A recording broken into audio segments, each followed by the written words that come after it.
ভাবে সব দরজা খুলে দিতে।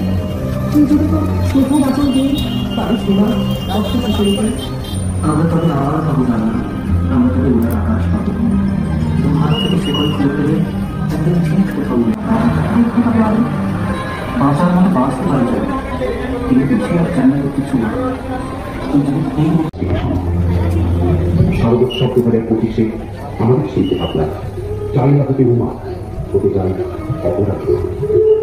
এবার দুজন তাদের ঘরে ফেরানোর পক্ষে পশ্চিমবঙ্গ সরকার কর্তৃক গৃহীত অপরাধিকা বিলের পক্ষে বাসুদেবপুর কুড়িরাম থেকে সমাজের নিবেদন চাই না হতে উমা, হতে চাই অপরাধ। রাখবো এবার ছেলের সাথে সাথে মার কাছে দূরেই থাকতে সুখে যাবি না পালন করে সেবায় ও সংকল্পের ধারাবাহিকতায় ভারতের বীর বিক্রমী ক্ষুদিরাম বসুর নামাঙ্কিত বাসুদেবপুর ক্ষুদিরাম স্মৃতি সঙ্গে 37তম বর্ষে সমস্ত দর্শক